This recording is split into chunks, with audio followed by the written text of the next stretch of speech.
Hello students, कैसे हो आप लोग। उम्मीद करते हैं बहुत अच्छे होंगे, मस्त होंगे और बहुत ही बेहतरीन तरीके से अपनी स्टडी कर रहे होंगे। तो आज स्टार्ट करते हैं हम लोग मैथ्स की क्लास को। मैथ्स की क्लास में जो आप लोग का चैप्टर चल रहा है वो चैप्टर है properties of triangles. Properties of triangles के चैप्टर में हम आप लोगों को एक्सरसाइज के क्वेश्चन को सॉल्व करा रहे थे, जिसमें आप लोग का एक्सरसाइज चल रहा था 15 का ए। तो 15 के ए एक्सरसाइज में क्वेश्चन आप लोग का कुछ कंप्लीट हुआ है, कुछ अभी बाकी ही है, जिसको आज हम लोग क्या करेंगे, सॉल्व करेंगे। तो देखते हैं कहाँ तक आप लोग के क्वेश्चन को हमने सॉल्व कराए और कहाँ से स्टार्ट करना है। फिर क्वेश्चन को आज हम लोग क्या करने वाले हैं, सॉल्व करेंगे। तो यहाँ पे आप लोग देख सकते हो ये चैप्टर हो जाएगा प्रॉपर्टीज ऑफ ट्रायंगल्स, जिसमें एक्सरसाइज की अगर हम लोग बात कर ले तो एक्सरसाइज आप लोग का हो जाएगा 15 का ए हो जाएगा, जो कि आप लोग देख सकते हो। ओके, तो ये आप लोग का एक्सरसाइज हो गया, जिसमें क्वेश्चन जो हमने बताए हैं, तो किस नंबर तक क्वेश्चन आप लोग का कंप्लीट हो गया है वो देख लेते हैं। क्वेश्चन नंबर आप लोग का कंप्लीट हो गया है इसमें लगभग, तो इसमें हमने कंप्लीट कराया है आपका 9 नंबर क्वेश्चन तक। ठीक है, 9 नंबर तक आप लोग का क्वेश्चन कंप्लीट है। आज के क्लास में हम लोग शुरू करेंगे 10 नंबर क्वेश्चन से। तो चलो देखते हैं सबसे पहले कि 10 नंबर क्वेश्चन में पूछा क्या गया है। ठीक है, तो 10 नंबर क्वेश्चन की अगर हम लोग बात कर ले, इसमें आप लोग देख सकते हो 10 नंबर क्वेश्चन की बात कर ले तो इसमें कह रहा है कि in a triangle A B C if twice triangle A equal to thrice triangle B equal to sixth triangle C, calculate angle A angle B angle C. मतलब क्या, ये जो 2 इंटू एंगल ए देख रहे हो ना, इसको क्या कहेंगे, 2 एंगल ए। ओके, इसको बाद क्या है, 3 एंगल बी, उसके बाद क्या है तो 6 एंगल सी। मतलब कि ये सभी जो एंगल है इक्वल इक्वल यहाँ पे आपको दे रखा है, और इसमें हमें फाइंड करना है angle A angle B angle C find करना है। ओके, तो चलो बताते हैं कैसे करेंगे इस क्वेश्चन को सॉल्व। क्वेश्चन नंबर हो जाएगा आप लोग का 10। ठीक है, तो इसको सॉल्व करने के लिए जब हम लोग देख रहे हैं कि ये सबके सब क्या है, इक्वल इक्वल है एक दूसरे के, तो इसको सॉल्व करने के लिए थोड़ा सा आप लोगों को इस पे कंसस रहना पड़ेगा। ठीक है, क्वेश्चन नंबर 10 पे आते हैं। क्वेश्चन नंबर 10 में आप लोग देख सकते हो, इसमें कह रहा है क्या, इस क्वेश्चन में कह रहा है कि in triangle ABC. Okay, ABC जो ट्रायंगल है, जिसमें आपसे कह रहा है कि twice angle A equal to thrice angle B equal to क्या है, 6 टाइम्स एंगल सी। ओके, तो ये आपको दे दिया है कि सभी इक्वल इक्वल यहाँ पे हैं। अब हमसे फाइंड करना क्या है, तो हमें फाइंड करना है angle A angle B angle C, सभी को हमें यहाँ पे फाइंड करना है। अब इसको कैसे फाइंड करेंगे, तो सबसे पहले यहाँ पे ड्रॉ कर देते हैं आप लोग को ट्रायंगल को। ठीक है, तो ये एक ट्रायंगल हो गया, और ट्रायंगल ए कर देते हैं यहाँ पे, ट्रायंगल बी कर देते हैं यहाँ पे, sorry angle A angle B, और यहाँ पे एंगल सी कर देते हैं। ओके, अब यहाँ पे हमें करना क्या है सो बताते हैं। इन दोनों को एक साथ ले लेते हैं।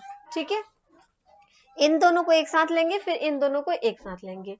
अब इसमें करना क्या होगा कि किसी भी एंगल को, एंगल बी जो होगा तो क्या करेंगे, एंगल ए को भी बी में चेंज कर देंगे, सी को भी बी में चेंज कर देंगे। तो ये दोनों एंगल को सिर्फ एक ही एंगल में चेंज कर देना है। मतलब आप लोग समझना, जैसे 2 एंगल ए आपको दे रखा है और 3 एंगल बी दे रखा है, ये दोनों क्या है, इक्वल है।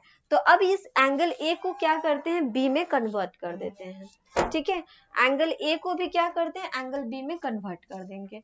तो यहां से अगर एंगल ए लिखे तो एंगल ए इक्वल टू कितना हो जाएगा, ये जो मल्टीप्लाई में 2 है, 2 एंगल ए है, मतलब 2 जो मल्टीप्लाई में है, इक्वल के जब हम दूसरे साइड भेजेंगे तो किस में आ जाएगा, डिवाइड में आ जाएगा।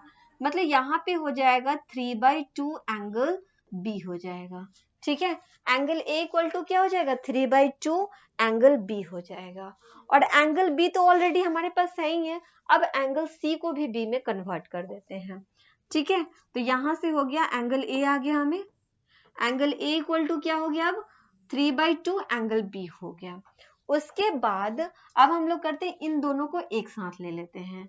तो यहाँ पे अगर एक साथ लेंगे तो 3 एंगल बी इक्वल टू कितना है, 6 एंगल सी है। तो अब हमें क्या करना होगा कि एंगल सी को भी बी में कन्वर्ट कर देते हैं। तो सी को भी बी में कन्वर्ट करेंगे तो यहाँ पे देख रहे हैं कि 6 एंगल सी है। अब इस 6 को मल्टीप्लाई में यहाँ पे इक्वल के दूसरे साइड भेज देते हैं। इक्वल के दूसरे साइड भेजेंगे तो किस में आ जाएगा, डिवाइड में आ जाएगा।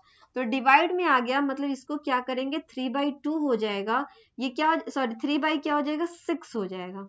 यहाँ पे क्या हो जाएगा 3/6 हो गया। ये 6 को यहाँ पे भेज दिए, 3/6 एंगल क्या हो जाएगा बी हो गया। इक्वल टू क्या कर देंगे, एंगल सी कर देंगे। एंगल सी इक्वल टू कितना हो गया 3/6 एंगल बी हो गया। इस 6 को मल्टीप्लाई में था, इधर साइड में आकर के किस में हो गया, डिवाइड में हो गया। तो एंगल सी भी हमने बी में कन्वर्ट कर दिया। ठीक है, तो यहाँ पे हम देखें कि ए भी बी में चेंज हो गया, सी भी किस में हो गया, बी में चेंज हो गया। और बी तो ऑलरेडी है ही, उसको चेंज करने की कोई जरूरत नहीं है। अब हम यहाँ से स्टार्ट करेंगे क्या, कि हमें पता है कि सभी एंगल का सम कितना होता है 180 डिग्री होता है। उसी रूल को यहाँ पे लगाएंगे।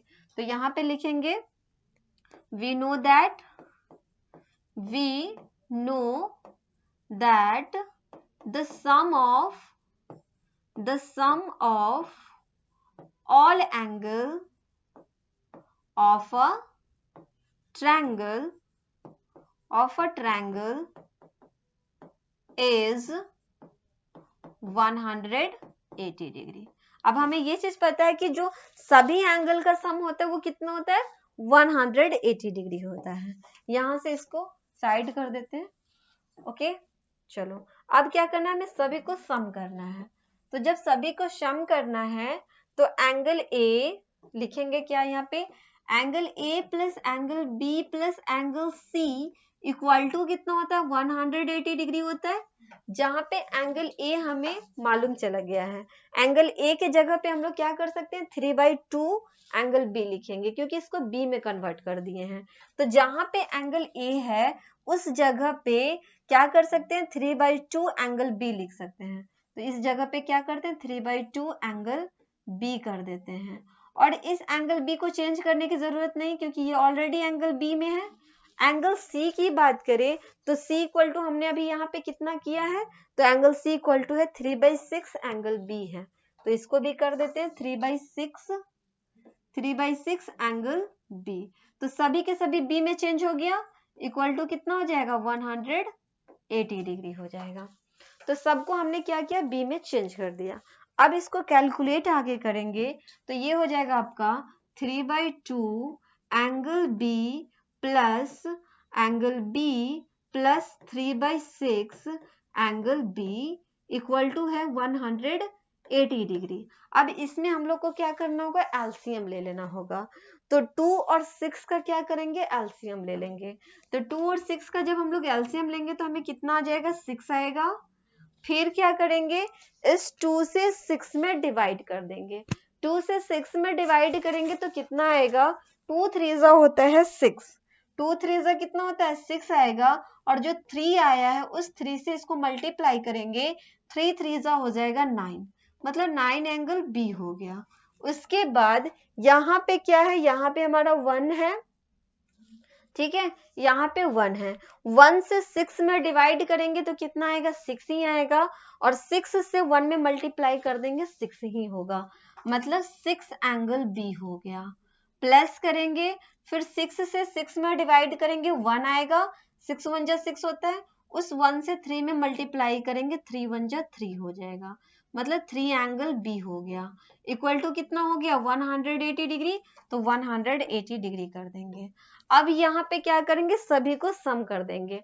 9 angle B plus 6 angle B plus क्या है, यहाँ पे है 3 एंगल बी। सबको जब हम लोग सम करेंगे तो कितना हो जाएगा, 6 और 3 9, और 9 और 9 हो गया 18 एंगल बी हो गया, बाई कितना हो गया 6, इक्वल टू 180 डिग्री कर देंगे। 6 से जब हम इसको डिवाइड करेंगे तो 6 से डिवाइड करोगे 6 3 जा कितना हो गया 18 हो गया, मतलब 3 एंगल बी इक्वल टू आ गया 180 डिग्री। यहाँ से एंगल बी को फाइंड कर सकते हैं। एंगल बी को फाइंड करेंगे तो एंगल बी इक्वल टू हो जाएगा 180, और ये मल्टीप्लाई में है, इधर आके डिवाइड में हो जाएगा। 3 से इसको डिवाइड करेंगे, 3 6 18 और यहाँ पे 0 हो गया, मतलब एंगल बी इक्वल टू कितना आ गया, 60 डिग्री आ गया। एंगल बी इक्वल टू कितना आ गया, 60 डिग्री हो गया। ओके, अब हमसे इसमें कह रहा था कि सभी एंगल को फाइंड करना था ना, angle A, angle B, angle C find करना है। तो बी तो हमने फाइंड कर लिया, अब एंगल ए को भी फाइंड कर देते हैं। एंगल ए इक्वल टू कितना है, एंगल ए इक्वल टू हमने यहाँ पे लिखा है 3/2 एंगल बी है, 3/2 एंगल बी है। मतलब क्या, 3/2 तो रहने ही देंगे, जो एंगल बी आया है उसको यहाँ पे मल्टीप्लाई कर देंगे। तो 3/2 इंटू कितना हो जाएगा, 60, 2 से इसको काटोगे, 2 3 जा 6, मतलब 30 टाइम्स में गया, और 30 3 जा कितना हो गया, 90। तो angle B sorry angle A कितना आ गया है, 90 डिग्री आ गया है। उसी तरह आप यहाँ पे कर देते हैं, इधर साइड में आपको कैलकुलेट, यहाँ पे हमसे कह रहा है एंगल सी भी फाइंड करना है। तो एंगल सी इक्वल टू कितना है, एंगल सी इक्वल टू है 3/6 एंगल बी है। तो क्या करेंगे, 3/6 रहने देते हैं, एंगल बी इक्वल टू कितना आया है, 60, तो 60 कर देंगे, 6 10 जा कितना हो जाएगा, 60, tan 3 जा कितना हो गया, 30 डिग्री। तो एंगल सी भी हमने फाइंड किया, कितना आ गया है, तो एंगल सी आ गया है 30 डिग्री। क्लियर है, समझ में आ गया। तो ये क्वेश्चन आप लोग का कंप्लीट है, सभी एंगल को हमने यहाँ पे फाइंड कर लिया है। तो एंगल ए इक्वल टू हो गया आपका 90 डिग्री, एंगल बी हो गया 60 डिग्री, और एंगल सी हो गया 30 डिग्री। क्लियर है, सबको जब आप सम करोगे ना तो आपको 180 डिग्री आ जाएगा। तो ये क्वेश्चन था आप लोग का 10 नंबर, जो कि कंप्लीट हो गया है। बढ़ते हैं नेक्स्ट क्वेश्चन की तरफ। क्वेश्चन नंबर आते हैं हम लोग किस पे, 11 पे आते हैं। चलो देखते हैं 11 नंबर क्वेश्चन में क्या पूछा गया है। अगर 11 नंबर क्वेश्चन की बात कर ले तो इसमें आपसे क्या कह रहा है, इस चीज को आप लोग समझ लो। इसमें कह रहा है कि what is the measure of each angle of an equilateral triangle. आपको बताना है मेजर करके कि जो इक्विलेटरल ट्रायंगल होता है उसमें ईच एंगल जो होते हैं वो इक्वल होते हैं। तो आपको बता रखे हैं हमने कि इक्विलेटरल ट्रायंगल में होता है सबका जो एंगल होता है वो एक जैसा ही होता है। जैसे अगर एक ये है इक्विलेटरल ट्रायंगल, अगर इसमें देखें तो ये अगर x डिग्री है तो ये भी x डिग्री होगा और ये भी x डिग्री होगा। तो हमें इसमें यही करना है कि what is the measure of each angle of an equilateral triangle. ठीक है, मतलब सब इक्वल होते हैं। तो चलो देखते हैं कि इक्वल हो रहा है या नहीं हो रहा है। तो इसके लिए सबसे पहले हम यहाँ पे क्या करते हैं, इक्विलेटरल ट्रायंगल ड्रॉ कर देते हैं। क्लियर है, यहाँ पे पहले हम लोग क्या करते हैं, क्वेश्चन नंबर हो जाएगा आप लोग का 11, यहाँ पे कर देते हैं इक्विलेटरल ट्रायंगल को draw. Okay, angle A, angle B, angle C हो गया। इक्विलेटरल ट्रायंगल में क्या होता है कि तीनों एंगल्स इक्वल होते हैं, तीनों साइड भी इक्वल होते हैं, तीनों साइड इक्वल होते हैं, तीनों एंगल क्या होते हैं, इक्वल होते हैं।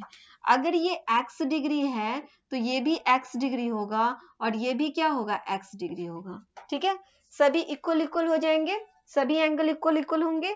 तो यहाँ पे हम लोग लिखेंगे क्या, लेट द, क्वेश्चन नंबर कितना है, 11 है ना, let the angle of, let the each angle of an equilateral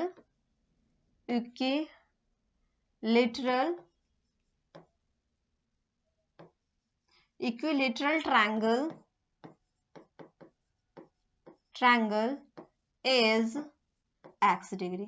हमने मान लिया कि each एंगल जो है वो कितना है, x डिग्री का है। क्लियर है, अब हमें इसमें क्या करना है, वही रूल को यूज करना है जो एंगल का सम रूल है, उसी को ही यूज करेंगे। तो लिखेंगे क्या, we know that the sum of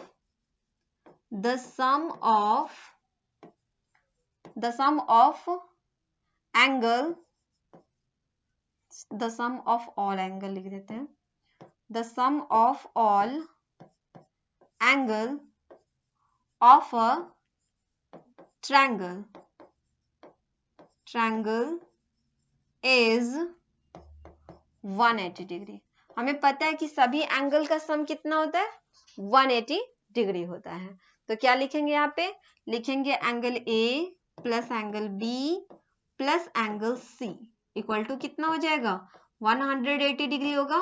जहां पे एंगल ए कितना है x, एंगल बी भी है x और एंगल सी भी कितना है x, इक्वल टू कितना हो जाएगा 180 डिग्री। अब सबको जब यहाँ पे सम करेंगे तो x plus x plus x कितना हो जाएगा 3x हो जाएगा, तो यहाँ पे 3x कर देंगे इक्वल टू 180 डिग्री होगा। यहाँ से x का वैल्यू फाइंड करेंगे तो x इक्वल टू हो जाएगा 180, ये जो मल्टीप्लाई में है इक्वल के दूसरे साइड जब इसको भेजेंगे किस में आ जाएगा, डिवाइड में आ जाएगा, तो यहाँ पे 3 से इसको डिवाइड कर देंगे। 3 से जब डिवाइड करेंगे तो 3 से कितने टाइम्स में जाएगा, तो ये जाएगा आपका 60 टाइम्स में। 3 6 18 हो गया, ये 0 तो यहाँ पे 0 हो गया, मतलब 60 टाइम्स में ये चला जाएगा। तो आपको पता है कि एंगल ए हम देख रहे हैं क्या, कि एंगल ए इक्वल टू कितना है x है, मतलब a इक्वल टू भी 60 डिग्री आ गया, b इक्वल टू भी 60 डिग्री आ गया और c इक्वल टू भी क्या आ गया 60 डिग्री आ गया।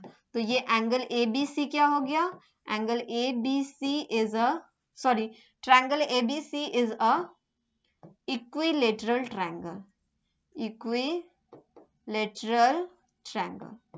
क्लियर है, ABC क्या हो जाएगा, इक्विलेटरल ट्रायंगल हो गया, क्योंकि हमने देखा कि सभी एंगल को हमने अलग अलग फाइंड किया तो कितना आ गया 60 डिग्री ही आया है सबका।